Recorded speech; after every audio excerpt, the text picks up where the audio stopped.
You know what finally convinced me to stop spending a small fortune at the nursery every spring? It wasn't a book. It wasn't some fancy gardening course. It was watching my neighbor Helen drive home with her trunk full of hydrangeas, 6 of them, beautiful ones. And when I asked her where she got them, she laughed and said she grew every single one from a single cutting she took the year before. 1 cutting, 6 plants. I honestly did not believe her until she showed me exactly how she did it. And that was the moment everything changed for me. Because once you learn what I am about to share with you today, you will never look at your garden the same way again. Every shrub, every ground cover, every ornamental plant you already own becomes a source of unlimited free plants. And I do mean free. In this video, I am going to walk you through the simplest propagation method I have ever used. I will show you how to build what I call a plant factory for less than the price of a cup of coffee. I will explain which types of cuttings work best and why. I will cover the 3 most common categories of plants you can propagate this way, including flowering shrubs, evergreen hedging plants, and ground covers. And I will share a few tricks I have learned over the years that most people skip. Tricks that can mean the difference between a box full of thriving new plants and a box full of brown, mushy failures. If you are someone who gardens on a budget, or if bending and kneeling and hauling heavy pots from the garden center is getting harder than it used to be, this is going to change everything. Now, before I show you how to set it all up, let me tell you why this matters so much, especially for those of us who are not exactly spring chickens anymore. When I turned 62, I made myself a promise. I said, Ruth, you love this garden, but you are not going to bankrupt yourself keeping it beautiful. I had been spending hundreds of dollars every single season replacing plants that died over winter, filling in bare spots, adding new borders. And the truth is, on a fixed income, that adds up fast. A single hydrangea at my local nursery runs $40 to $50 now. A flat of ground cover is pushing $40. You multiply that across an entire garden bed, and you are talking about real money. So when I discovered that I could take one healthy plant I already owned and turn it into 5 or 10 or even 20 new ones with nothing more than a plastic container and some patience, I felt like I had been handed a secret nobody told me about for 30 years. And honestly, I was a little annoyed that nobody did tell me sooner. But that is exactly why I am telling you now. Let me start with the container itself, because this is where people overthink things. You do not need anything fancy. You do not need to order some special propagation tray online. All you need is a clear or semi-clear plastic storage bin with a lid, the kind you can find at any dollar store or discount shop for a couple of dollars. I picked mine up for less than $2 each. The reason you want clear or semi-clear sides is because later on, when your cuttings start developing roots, you will actually be able to peek through and see the progress without disturbing anything. That little detail saves you from the temptation of pulling cuttings out to check on them, which is one of the fastest ways to kill them. Now here is the first thing you need to do, and please do not skip this step. You need to put drainage holes in the bottom of that container. I use a regular drill with a small bit, and I punch holes every couple of inches across the entire bottom. If the plastic cracks a little while you are drilling, do not panic. A crack is just another drainage hole as far as I am concerned. The worst thing you can do is leave your cuttings sitting in standing water. They will rot before they ever have a chance to root. After you have handled the bottom, put a few small holes in the lid as well. Not too many, just enough to allow a tiny bit of air exchange. You want high humidity inside that box, but you do not want it completely sealed, or you will end up with mold. Think of it like a little greenhouse. Warm, moist, but with just enough breathing room to keep things healthy. Now let me tell you about a mistake I made early on that you can avoid entirely. The first time I set one of these up, I used regular potting soil. It seemed logical to me. Plants grow in soil, so why not root them in it? Well, I will tell you why not. Potting soil holds too much moisture and not enough air. My cuttings sat in that soggy mix, and within 2 weeks, every single one had turned to mush at the base. I lost the whole batch. It was heartbreaking. What you actually want is a lightweight medium that holds moisture, but also allows air to circulate around those developing roots. You have a few good options. Pumice is what I use most often because it is readily available at my garden center and it lasts forever.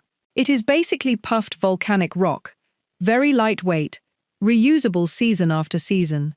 You could also use perlite, which is that white crunchy material you sometimes see in potting mixes, or vermiculite, which looks like little golden flakes. All three work well. The key is that none of them compact the way soil does, so your cuttings get both the moisture and the oxygen they need to push out new roots. Here is the part where it gets really fun. Once your box is drilled and filled, you get to go shopping in your own garden. And this is my favorite part, because it costs absolutely nothing. You walk around your yard with a pair of sharp, clean pruners, and you look at every plant with fresh eyes. That hydrangea by the fence? Free plants. That row of boxwood along the driveway? Free plants. That ground cover creeping along the path? Free plants. You just need to know how to take the right kind of cutting from each one, and I am going to show you all three. Let us start with flowering shrubs because that is what gets most people excited. Hydrangeas are the perfect example. When you are choosing a stem to cut, you want this season's growth. That means the newer stems that are still green and flexible. If you try to bend a stem gently and it snaps, that is last year's old wood, and it is not ideal for propagation. What you want is a stem that bends easily, one that feels alive and supple in your hand. Cut a piece about 4 to 6 inches long, making sure it includes at least 2 or 3 leaf nodes. Those nodes are the little bumps or joints where leaves attach to the stem, and they are incredibly important because that is where the new roots are going to emerge from. Now here is where most people go wrong. They take a beautiful cutting with big, gorgeous leaves and they stick it right in the box without trimming anything. But those big leaves are working against you. Every leaf is a little engine pulling moisture out of the cutting through transpiration, and your cutting does not have any roots yet to replace that moisture. So you need to reduce the leaf area. I remove the lower leaves entirely, and then I cut the remaining upper leaves in half, straight across with scissors. It looks a bit odd, like you have given your cutting a haircut, but it makes an enormous difference. The cutting can now focus its energy on building a root system instead of trying to keep all that foliage alive. I also pinch off any flower buds. I know it is tempting to leave them, but flowers take a tremendous amount of energy, and right now, you want every bit of that energy going downward into roots. Now let me move on to evergreen hedging plants like boxwood, because the technique is slightly different. Boxwood has that classic dense growth pattern with lots of tiny leaves, and when you look at a boxwood stem, you will notice something. The lower portion is stiff and woody, while the tips are soft and bright green. You want those soft tips. Snip off 3 to 4 inches of that new tender growth. If a little extra breaks off, that is perfectly fine. Just trim it neatly. With boxwood, I strip the leaves from the bottom inch or so of the cutting, and I pinch out the very top growing tip. That pinch sends a signal to the cutting that it should stop trying to grow taller and start focusing on building roots. It is a small thing, but it really does help.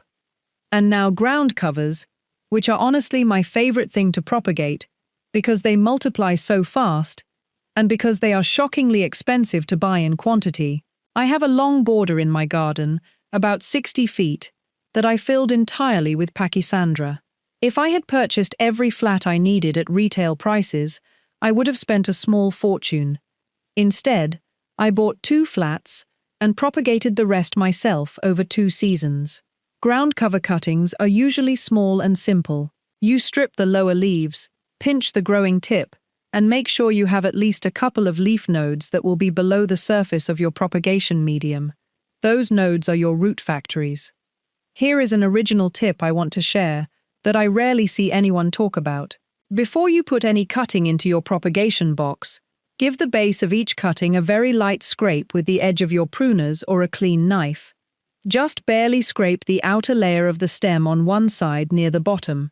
This is called wounding, And what it does is expose more of the inner tissue to the rooting hormone and the moisture in your propagation medium. It creates more surface area for roots to break through. I started doing this a few years ago after reading about it in an old horticulture manual, and my success rate went up noticeably. It takes 2 seconds per cutting, and it makes a real difference. Speaking of rooting hormone, let us talk about that. Rooting hormone is a powder or gel that you dip the base of your cutting into before placing it in the propagation medium. It contains synthetic auxins that encourage root development. You can find it at any garden center for just a few dollars, and one container will last you for years. Here is how I do it. I dip the base of the cutting in water first, then dip it into the rooting hormone powder so that a light coating sticks to the moist stem. Then I make a small hole in the pumice with a pencil or a chopstick and slide the cutting in gently. The reason I make the hole first is so that I do not scrape all the rooting powder off by pushing the cutting through the medium. Little details like that matter more than you would think.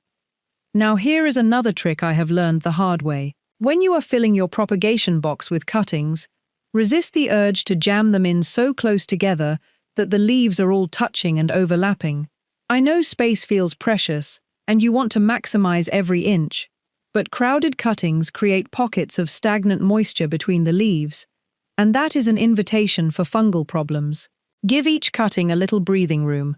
If you have more cuttings than one box can comfortably hold, just set up a second box. At $2 a piece, it is the cheapest investment you will ever make in your garden. Once everything is planted, water the whole box thoroughly. Let the excess drain out those holes you drilled in the bottom, then put the lid on, and find a spot in your garden that gets bright indirect light but not direct sun. This is important. Direct sun will cook your cuttings inside that sealed box. Think of the temperature inside a parked car on a summer day. That is what happens inside a clear plastic box in full sun. Dappled shade under a tree is ideal. The north side of your house works well too. Anywhere that gets good ambient light, without the harsh direct rays. Then you wait. And I will be honest, the waiting is the hardest part for me. I am the kind of person who wants to lift that lid every single day and peek at what is happening. And you should check on things regularly, maybe every day or two, just to make sure the medium is staying moist and nothing looks diseased. But try not to disturb the cuttings themselves. Every time you wiggle one or pull it out to check for roots, you risk breaking the delicate new root tips that are just starting to form. This is where those clear sides of the container come in handy. After a few weeks, you will start to see tiny white roots pressing against the sides of the box. And let me tell you, that is one of the most satisfying sights in all of gardening. Depending on what you are propagating and what time of year it is, rooting can take anywhere from 4 weeks to a few months. Softwood cuttings taken in late spring or early summer tend to root fastest. Hardwood cuttings taken in fall or winter take longer. Be patient. I know patience is not always our strongest virtue, but rushing this process by potting up cuttings before they have a robust root system is a recipe for disappointment. Wait until you see a healthy network of roots, not just 1 or 2 sad little threads, and then gently transplant them into individual pots with regular potting mix. Let them grow and strengthen in those pots for a few weeks, before moving them to their permanent home in the garden. Now I want to mention something that a lot of propagation tutorials leave out, and I think it is especially important for those of us who are older and may be dealing with arthritis or back problems. You can do all of this work sitting down at a table. Seriously. Bring your cuttings inside, set up a comfortable chair at the kitchen table or on the patio, and do all your trimming, dipping, and planting right there. The propagation box is lightweight and portable. You are not digging, you are not kneeling, you are not hauling bags of soil. This is one of the most physically gentle gardening activities you can do, and yet the payoff is enormous. I do most of my propagation work on my back porch with a cup of tea and the radio on. It is genuinely enjoyable. Let me give you a real example of what this can mean for your garden and your wallet. 3 years ago, I wanted to extend a boxwood border along the side of my property. I needed about 20 small boxwood plants. At the nursery, even the smallest boxwood in a 1-gallon pot was running around $15 each. That would have been $300. Instead, I took about 30 cuttings from the 2 mature boxwood I already had. I lost a few along the way, which is normal and expected, but I ended up with 23 healthy rooted plants. Total cost, basically nothing. The rooting powder I already had. The pumice I already had. The plastic box I already had from a previous round. $300 worth of plants for free. That is the kind of math that makes my heart sing. And here is one more tip that I think is worth its weight in gold. Keep a garden journal, or even just a simple notebook, where you write down what you propagated, when you took the cuttings, and how they performed. I started doing this about 5 years ago, and it has been invaluable. I can look back and see that my hydrangea cuttings taken in June rooted much faster than the ones I took in August. I can see that my lavender cuttings did better with a sandier mix. Over time, you build up this personalized reference guide for your own garden, your own climate, your own conditions. No book or video can give you that. It comes only from your own experience, written down so you do not forget. One thing I do need to mention, because I think it is the right thing to do, when you are choosing what to propagate, stick to older, established varieties of plants. Many newer hybrid varieties are patented, and propagating them for anything other than personal use can actually be a legal issue. The plant breeders who spend years developing those varieties deserve to be compensated for their work. So just be mindful of that. If the plant tag says patent pending or has a PP number on it, leave that one alone and choose something from the older classics. There are thousands of beautiful unpatented varieties out there, more than you could propagate in a lifetime. I also want to encourage you to think about this as something you can share with others. Once you get good at propagation, and you will get good at it because it is honestly not difficult, you will have more plants than you know what to do with. Give them to friends. Swap with neighbors. Bring a tray of rooted cuttings to your church or community group.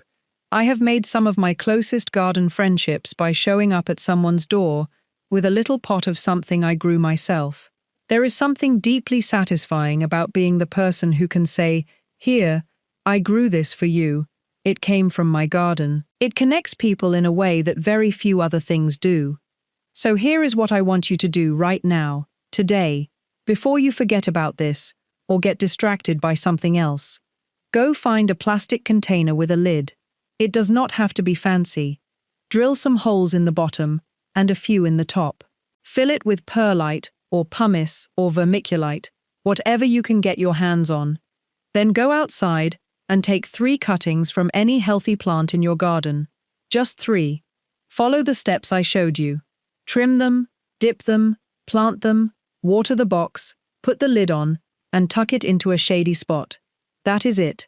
You have just built your own plant factory. And in a few weeks, when you see those first tiny white roots pressing against the side of that box, you are going to feel exactly the way I felt the first time it happened for me.